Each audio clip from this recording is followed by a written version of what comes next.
রতিকান্ত বাবু, আমি আজকেই মাধবপুরের জন্য রওনা দিচ্ছি।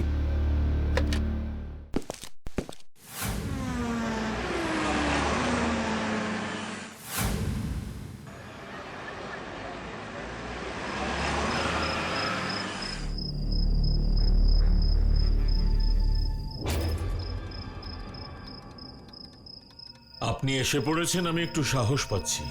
নিশ্চয়ই আপনি জানেন আগে মাধবপুর ফরেস্টে কত জায়গা থেকে কত পর্যটক ঘুরতে আসতেন। পর্যটনের কারণে রোজগারও ভালোই হতো। হঠাৎ করে এই ভূতের উপদ্রব শুরু হয়েছে।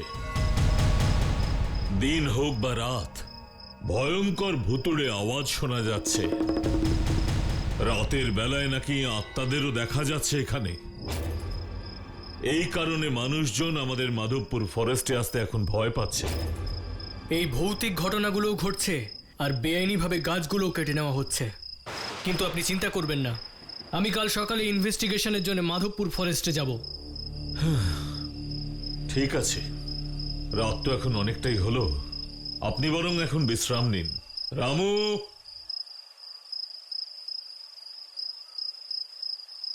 ইন্দ্রজিৎ বাবুকে আমাদের গেস্ট রুমে নিয়ে যাও।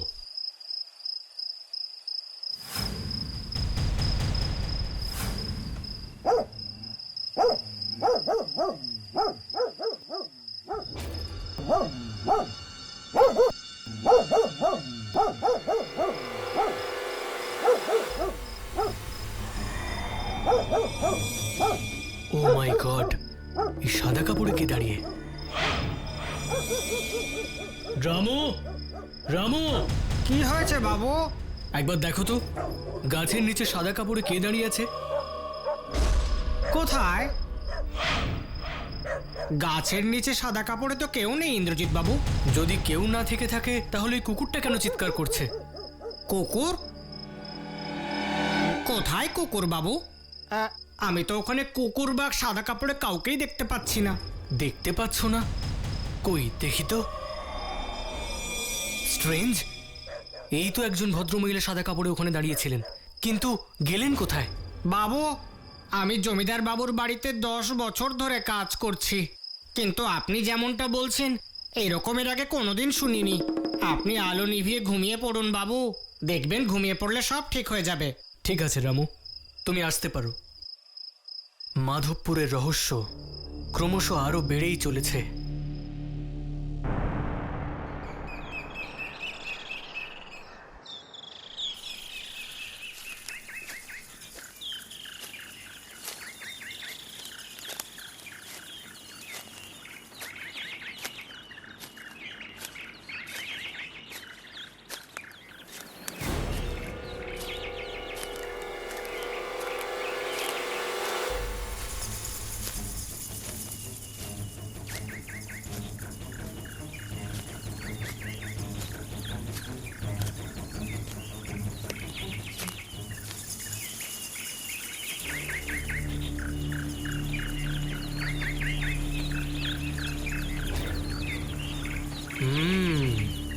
তার মানে ওরা জঙ্গলের পেছন দিক থেকে গাছগুলো কেটে নিয়ে গেছে। কিন্তু রতিকান্ত বাবু তো বললেন যে এখানে রাতে ভূতে ঘুরে বেড়ায়। তারপরেও চোরা কারবারিরা এখান থেকে গাছ কেটে নিয়ে যাচ্ছে। ওরা কি ভূতে ভয় পায় না?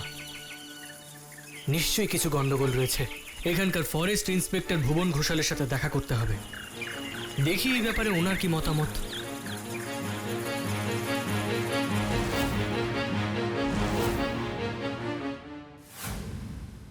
ফরেস্ট ইন্সপেক্টর হিসেবে আপনারও তো দায়িত্ব বর্তায় ওই চোরা ব্যাপারীদের হাত থেকে এই জঙ্গলের গাছগুলোকে বাঁচানোর। আরে বাপরে, আপনি কি শোনেননি নাকি? ওই জঙ্গলে রাত্রিবেলা ভূতে ঘোরে, কাঠ চোরদের ধরতে গিয়ে শেষ পর্যন্ত ভূতের হাতে আমার প্রাণটা যাক। এত শখ আমার নেই ইন্দ্রজিৎ বাবু। আর আপনাকেও বলছি শুনুন, এই জঙ্গল এখন খুব ভয়ঙ্কর হয়ে উঠেছে। সেই জন্য নিজের প্রাণ হাতে করে বিপদের ঝুঁকি নেবেন না। আপনার ভালোর জন্যই বলছি আমি। প্রাণের ভয় ইন্সপেক্টর ইন্দ্রজিৎ পায় না ভুবন বাবু। বাই দ্য ওয়ে, আপনাকে একটা রহস্যজনক ঘটনার ব্যাপারে বলতে এসেছি। রহস্যময় ঘটনা? একটু খুলে বলুন তো। কাল রাতে আমার বাড়ির পেছনের দিকে একটা গাছের নিচে দেখলাম যে, ও মাই গড, এই সাদা কাপড়ে কে দাঁড়িয়ে? রামু, রামু, কি হয়েছে বাবু? একবার দেখো তো গাছের নিচে সাদা কাপড়ে কে দাঁড়িয়ে আছে? কোথায়? গাছের নিচে সাদা কাপড়ে তো কেউ নেই ইন্দ্রজিৎ বাবু। যদি কেউ না থেকে থাকে তাহলে এই কুকুরটা কেন চিৎকার করছে? কুকুর? কোথায় কুকুর বাবু? আমি তো ওখানে কুকুর বা সাদা কাপড়ে কাউকেই দেখতে পাচ্ছি না। দেখতে পাচ্ছ না? এসব এসব কি বলছেন ইন্দ্রজিৎ স্যার? এসব কথা তো আমি আগে কখনোই শুনিনি। ঠিক আছে, আজ রাতে এসে নিজের চোখে সেটা দেখুন।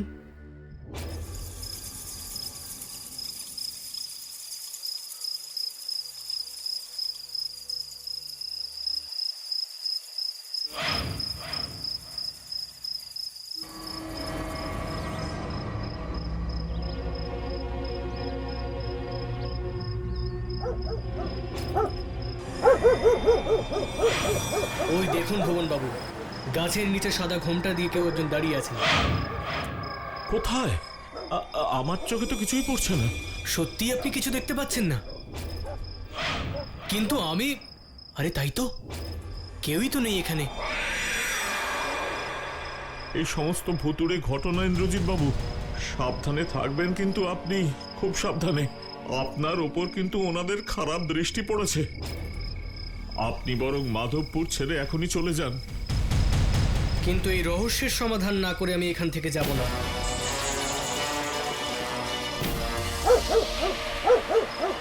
ওই দেখুন ভুবন বাবু, কুকুরটা ডাকছে। কিন্তু আমি তো কোথাও কোনো কুকুরকে দেখতেই পাচ্ছি না।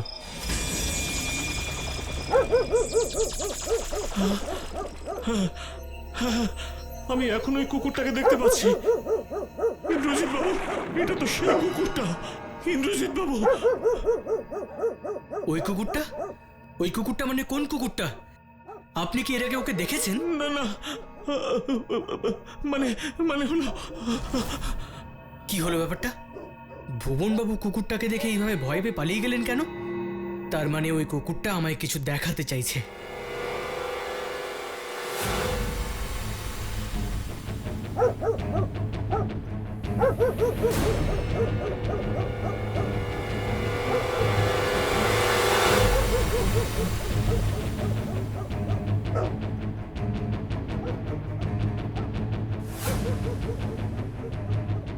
এ তো মাধবপুরের ফরেস্ট, কিন্তু এই কুকুরটা এই পাথরের সামনে দাঁড়িয়ে চিৎকার করছে কেন? এ তো একটা সুড়ঙ্গ, এর ভেতরে কি আছে?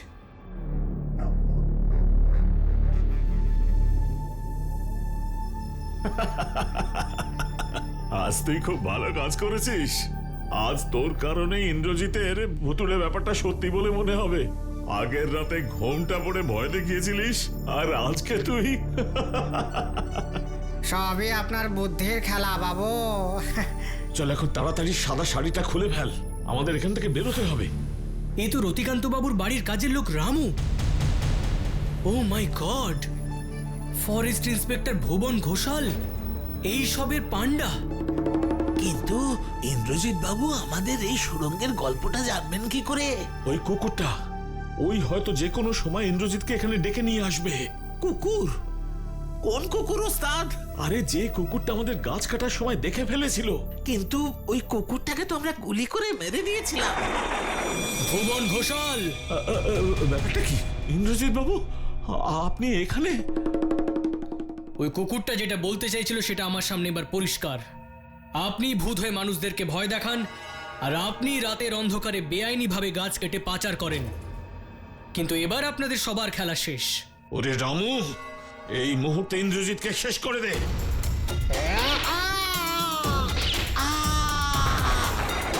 Hands up! বেশি চালাকি করার চেষ্টা করলে আমি কিন্তু গুলি চালাতে বাধ্য হব। আমায় ক্ষমা করে দিন ইন্দ্রজিৎ বাবু, অন্তত এবারের মতো। কোনো ক্ষমা নয়, এবার সোজা জেলে চলুন, কারণ আপনাদের মতো অপরাধীদের ওটাই আসল জায়গা। মাধবপুরের জঙ্গল থেকে চোরা কারবারিদের দল ধরা পড়ল, ভৌতিক রহস্যেরও সমাধান হলো। কিন্তু ওই কুকুরটা জঙ্গলে কোথাও অদৃশ্য হয়ে গেল, ওই রহস্যের কোনো সমাধান করা গেল না।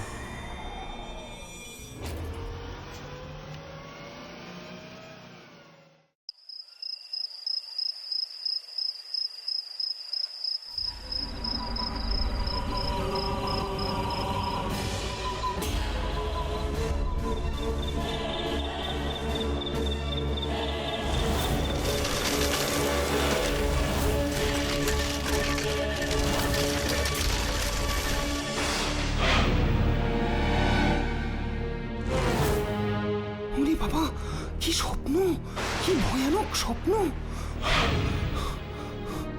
আজ সন্ধেবেলা ক্লাবে গিয়ে এই বরুণ জেঠুকে এই স্বপ্নের কথাটা বলতে হবে।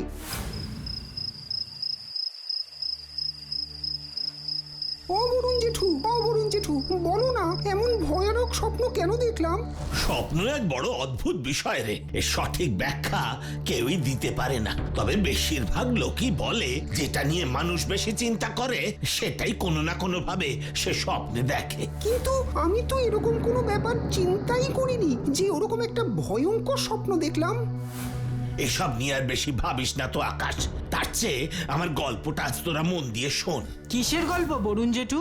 আজ তোদের যে গল্পটা বলবো তার পেছনেও রয়েছে এক অদ্ভুত স্বপ্ন। অদ্ভুত স্বপ্ন মানে আমার স্বপ্নটার মতন বরুণ জেঠু? সব স্বপ্নই কি একরকম হয় রে আকাশ? এই স্বপ্নটা ছিল একদম অন্য রকমের একটা স্বপ্ন। স্বপ্নটা কে দেখেছিল, তুমি? না, আমি দেখিনি। এই স্বপ্নটা দেখেছিল নগেন খুড়ো। নগেন খুড়ো? তিনি আবার কে? বলছি সব বলছি, মন দিয়ে শোন। আমি তখন হরিহরপুর গ্রামের পোস্টমাস্টার মশাই। বলতে বাধা নেই, ওরকম গ্রাম আমি আর দুটো দেখিনি কখনো। এই কথা কেন বলছো? জানিস আকাশ, গ্রাম সাধারণত হয় সবুজ সুন্দর। এই হরিহরপুর গ্রামটা ছিল বড় রুক্ষ। জলের অভাবে মাটি শুকিয়ে গেছে, প্রচন্ড গরম, গাছের পাতাগুলো ধুলোতে ঢেকে গেছে। মানে সোজা কথায় গ্রাম বলতে যে ছবি আমাদের মনে ফুটে ওঠে তেমন গ্রাম ছিল না এই হরিহরপুর। বুঝলাম, কিন্তু ওই স্বপ্নটার কি হলো এবার তো বলো। তা যাই হোক, সারাদিনে কাজের পরে বাড়িতে আর গরমে মন টেকতো না, তাই বেরিয়ে পড়তাম আড্ডা দিতে। কাদের সাথে আড্ডা মারতে? আমাদের একটা ছোট আড্ডা মারবার দল ছিল, সেখানেই আলাপ নগেন খুড়োর সঙ্গে। ভালো নাম নগেন বারুই। লোকটা বেশ হাসি খুশি, খোলামেলা মনের মানুষ। কিন্তু সেই মানুষ হঠাৎ কেমন পাল্টে গেল। কেন?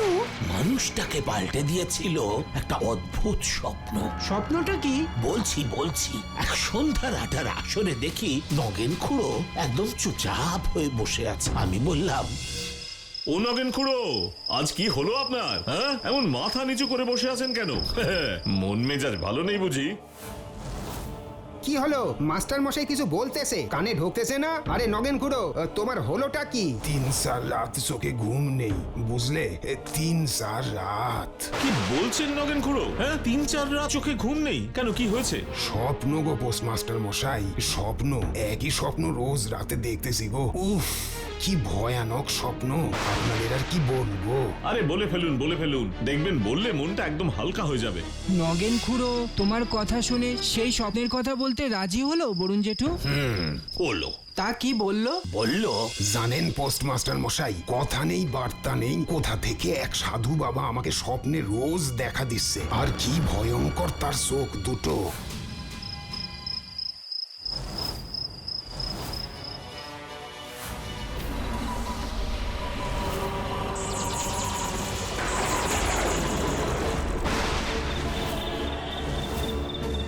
ওঠ নগেন, ওঠ। ও আর কতদিন তোর কাছে আমাকে এভাবে আসতে হবে বলতো?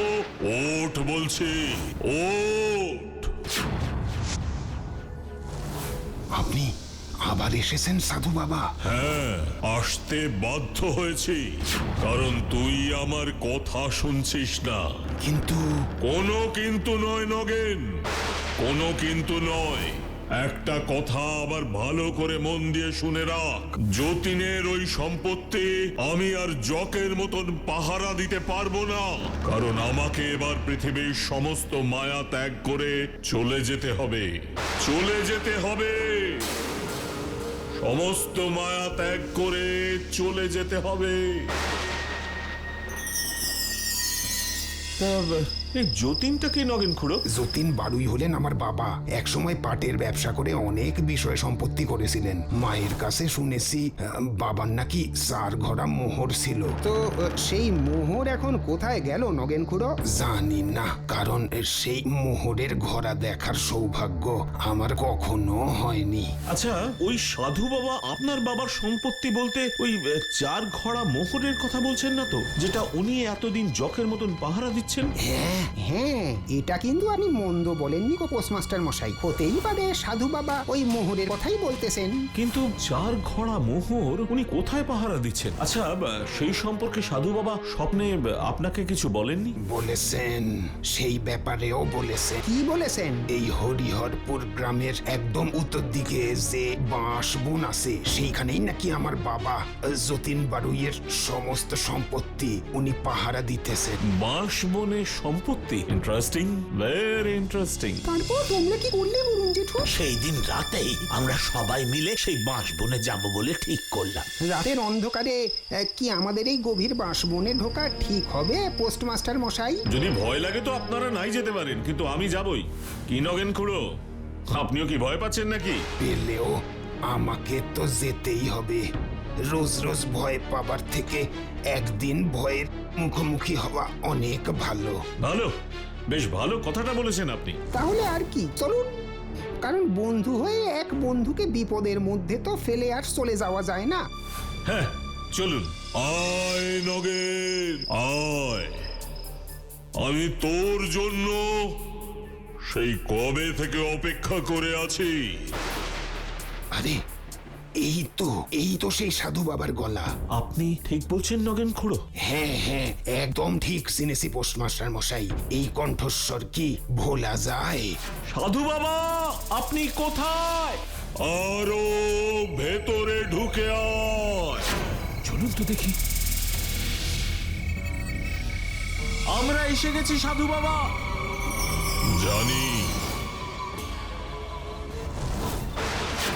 ওরে বাবা, এ কি ভয়ঙ্কর রূপ আপনার সাধু বাবা। ভয় পাস না। এবার বলুন সাধু বাবা, নগেন খুড়োর বাবা যতীন বারুইয়ের কোন সম্পত্তি আপনার কাছে আছে? সেটা বলবো বলেই তো নগেনকে আমি এখানে ডেকেছি। আর আমরা নগেন খুড়োকে সাহায্য করতেই ওনার সঙ্গে এসেছি। আমি জানি। এবার শোন তোরা, এখান থেকে সোজা 10 পা গেলেই একটা কালো বড় পাথর দেখতে পাবি। সেই পাথর সরালেই খোঁজ পাবি সেই গুপ্তধনের। যা, আর দেরি করিস না, যা। তার মানে এইটাই সেই কালো পাথর যার নিচে আমার বাবার ধনসম্পদ লুকিয়ে রাখা আছে। তাই তো মনে হচ্ছে, নগেন খুড়ো। চলুন চলুন, এবার পাথরটা সরিয়ে দেখা যাক।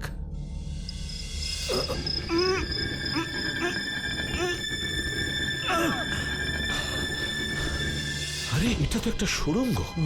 চলুন তো নগেন খুড়ো, আসুন সবাই নিচে নেমে দেখি। তার মানে আমার অনুমান একদম ঠিক ছিল নগেন খুড়ো। এবার চলুন, এই 4টে মোহরের ঘোড়া নিয়ে উপরে ওঠা যাক। হ্যাঁ হ্যাঁ, চলুন চলুন।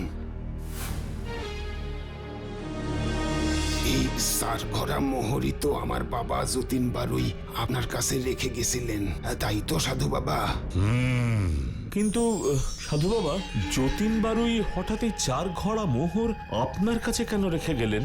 কালু ডাকাতের ভয়ে। কালু ডাকাত? হ্যাঁ, সেই সময় কালু ডাকাতের অত্যাচারে কেউ কিছু বাড়িতে লুকিয়ে রাখতে পারত না। সেই ভয়েই যতীন এক রাতে আমাকে এই মোহর দিয়ে যায় আর বলে, কালু ডাকাত পুলিশের হাতে ধরা পড়লেই এই 4টে মোহরের ঘোড়া সে নিয়ে যাবে। কিন্তু কালু ডাকাতকে পুলিশ কোনোদিনই ধরতে পারেনি। আর তাই যতীনবাবুরও এই মোহরের ঘোড়া নিতে আর আশা হয়নি, তাই তো? কিন্তু এবার এই মোহর আমি নগেনের হাতে তুলে দিতে পেরে নিশ্চিন্ত হলাম। আর কোনো কাজ বাকি রইল না। এবার আমি মুক্ত, এবার আমি মুক্ত। মুক্তি, মুক্তি আমার, মুক্তি। তারপর ওই 4 ঘোড়া মোহর আমরা সরকারের হাতে তুলে দিলাম। আর তার বিনিময়ে সরকার যে অর্থ দিল, সেই অর্থের একটা অংশ দিয়ে সাধু বাবার একটা মন্দির প্রতিষ্ঠা করা হলো ওই বাঁশবনের ভেতর। কি রে, কেমন লাগলো গল্পটা? দারুণ দারুণ। আর তোমাদের?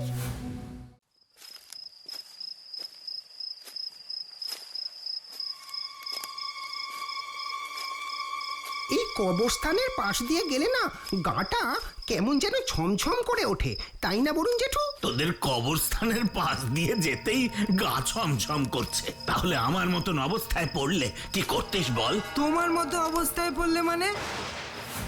তুমি কি বলতে চাইছো বরুণ জেঠু?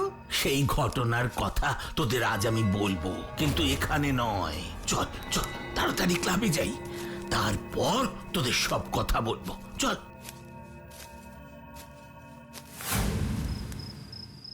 এবার বলো বরুণ জেঠু, তোমার সঙ্গে কি ঘটেছিল গো? আমি তখন রাঙামাটি নামের একটা জায়গার পোস্ট অফিসের পোস্টমাস্টার। রাঙামাটি? বাহ, ভারী সুন্দর নাম তো।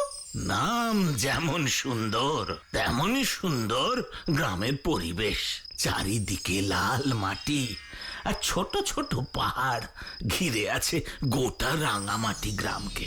ছুটির দিন বা রবিবার আমি আর নারু মাঝে মাঝেই রাঙামাটির মাথামুড়া পাহাড়ে গিয়ে বসতাম। নাড়ু কে গো বরুণ জেঠু? নারু আমার বাড়িতে কাজ করত, রাঙামাটিরই লোক। তারপর? বর্ষাকালের এক বিকেলে আমি আর নারু মাথামুড়া পাহাড়ে গেলাম। বাবু বাড়ি চলেন, আকাশের ভাবগতিক ভালো নয়। আরে আর একটু পরে যাচ্ছি নাড়ু। কিন্তু আজকের দিনটা এখানে বেশিক্ষণ থাকা ঠিক হবে না বাবু। কেন, কি হয়েছে আজকে? আজ হলো ভাদ্র মাসের অমাবস্যা বাবু, তাই এখানে আর বেশিক্ষণ না থাকাই ভালো। আজ ভাদ্র মাসের অমাবস্যা তো কি হয়েছে? এই দিনে এখানে একটু সন্ধে হলেই কান্নার শব্দ শোনা যায়। এই মাথামুড়া পাহাড়ে কান্না শব্দ? আচ্ছা, তোমার কি মাথা টাথা খারাপ হয়েছে নাকি? হ্যাঁ, না বাবু, মাথা আমার ঠিকই আছে। চলেন বাবু চলেন, আর জেদ করবেন না। না নাড়ু, আমি এখান থেকে আজ যাব না। আমি শুনতে চাই সেই কান্নার আওয়াজ। কি ভেবেছো তুমি এইসব আজগুবি কথা বলবে আর আমি সব বোকার মতো বিশ্বাস করে নেব?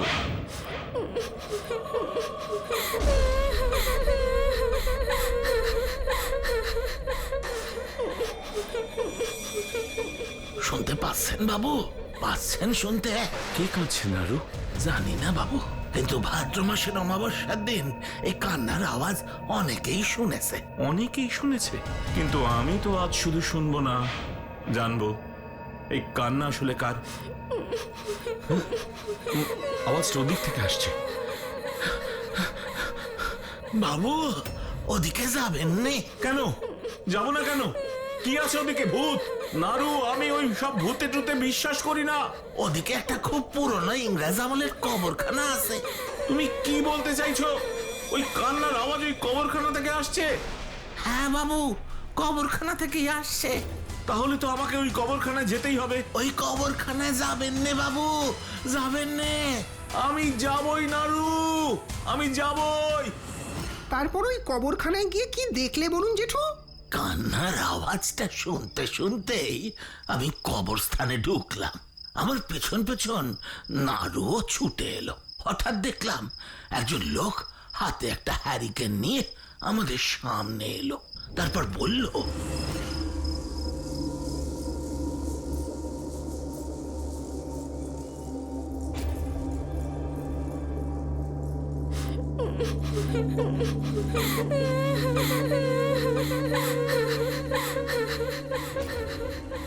কেন এসেছেন এখানে? কি চান? আগে বলুন তো আপনি কে, আর এখানেই বা কি করছেন? আমি যেই হই না কেন সেসব জেনে আপনার কোনো কাজ নেই। ভালো চান তো এক্ষুনি এখান থেকে ফিরে যান। হ্যাঁ বাবু, এই কবরখানা থেকে তাড়াতাড়ি চলেন, এখানে আপনার বিপদ হতে পারে। এই কান্নার আওয়াজটা কার সেটা না জেনে আমি এখান থেকে কিছুতেই যাব না নাড়ু, কিছুতেই যাব না। বলুন তো, বলুন বলুন আমাকে, কে এইভাবে করুণ সুরে কাঁদছে? কে কে কাঁদছে? তা কি হবে জেনে বাবু? যে কাঁদছে সে কখনো আর আপনার সামনে আসবে না, বুঝেছেন? কেন আসবে না? কেন? ও যে আর আসতে পারে না, কাউকে বলতে পারে না ওর দুঃখের কথা, শুধু কাঁদে। কিন্তু আমি সব জানি, সব। আপনি সব জানেন? তাহলে বলছেন না কেন? আমাকে বলুন। তাহলে আপনারা আসুন আমার সাথে। এই কবরখানার ভেতরে একটা ভাঙাচোরা ঘর আছে, সেখানে বসেই সব কথা বলবো আপনাদের। ভাঙাচোরা ঘর? বেশ, চলুন। না বাবু, যাবেন না ওর সাথে যাবেন না। আপনি বরং বাড়ি চলেন বাবু। না, তুমি থামো। সব না জেনে আমি এখান থেকে বাড়ি যাব না। বলুন, ওই কান্নার ব্যাপারে আপনি কি জানেন? আজ থেকে অনেক বছর আগে ইংরেজ আমলের কথা। ইংরেজ আমল? হ্যাঁ, ইংরেজ আমল। সাহেবদের অত্যাচারে তখন রাঙামাটি গ্রামের ছোট বড় সবাই খুব বিরক্ত। রাঙামাটির সব লোক তখন সাহেবদের হাত থেকে মুক্তি চাইছিল। রাঙামাটি গ্রামে জ্বলে উঠেছিল স্বাধীনতার মশাল। আর এই আন্দোলনের নেতৃত্ব দিচ্ছিল মুনিয়া। মুনিয়া? কই, এমন স্বাধীনতা সংগ্রামীর নাম তো আগে কখনো শুনেছি বলে আমার মনে পড়ছে না। দেশের স্বাধীনতা সংগ্রামের সব ইতিহাস কি আর মানুষ জানে বাবু? কত ঘটনাই আছে যা সময়ের গহ্বরে হারিয়ে গেছে। তাই মুনিয়ার কথাও আজ আর কেউ মনে রাখেনি। কিন্তু জানেন বাবু, সেই সময় ইংরেজরা মুনিয়ার মাথার দাম রেখেছিল 10,000 টাকা, জীবিত বা মৃত। তা মুনিয়া এমন কি করেছিল যে ইংরেজরা তার মাথার দাম এত রেখেছিল? মুনিয়া কি করেছিল? তাহলে শুনুন। একদিন রাতে মুনিয়ার কিছু গ্রামবাসী মিলে আক্রমণ করলো রাঙামাটির থানা। সাহেব, আজ তোমাদের অত্যাচারের শেষ রাত। যে থানায় আমাদের ভাই বোনদেরও জোর করে ধরে নিয়ে গিয়ে অত্যাচার করো, আজ সেই থানা আমরা জ্বালিয়ে দেব। আক্রমণ!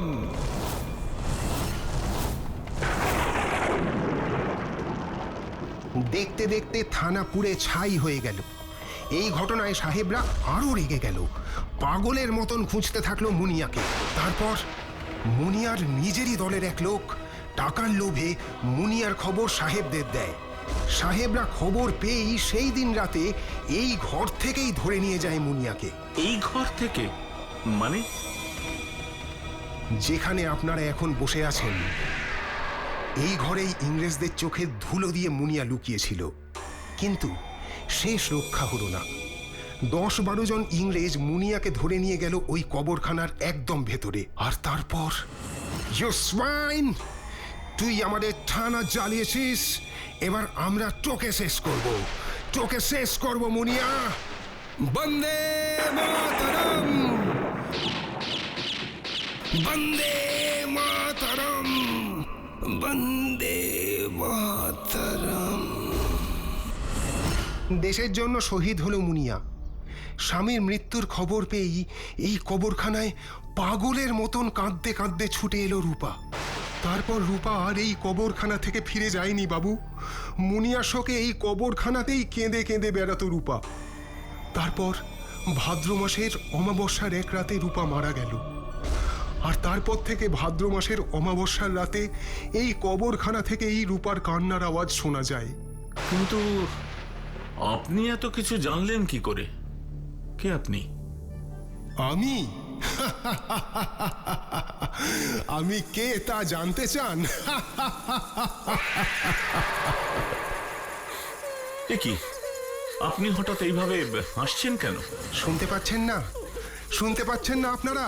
ও আমাকে ডাকছে, ও আমাকে ডাকছে।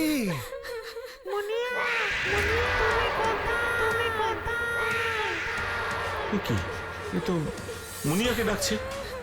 হ্যাঁ, আমাকেই ডাকছে, আমাকেই ডাকছে। রূপা, রূপা, আমি আসছি রূপা, আমি আসছি তোমার কাছে। মুনিয়া? এতক্ষণ আমি যার সঙ্গে কথা বলছিলাম সে মুনিয়া ছিল? আর ওটা ছিল রূপার কান্নার শব্দ বাবু। দেখতে দেখতে তখন ভোর হয়ে গেছে পাখির ডাকে। আমি আর নারু কবরখানা থেকে ধীরে ধীরে বাড়ি ফিরলাম। এর কিছুদিন পর আমি অবশ্য রাঙামাটি থেকে ফিরে আসি। কিন্তু পরে খবর নিয়ে জেনেছি এখনো নাকি ভাদ্র মাসের অমাবস্যাতে ওই কবরখানায় মুনিয়ার জন্য রূপার কান্নার শব্দ শুনতে পাওয়া যায়।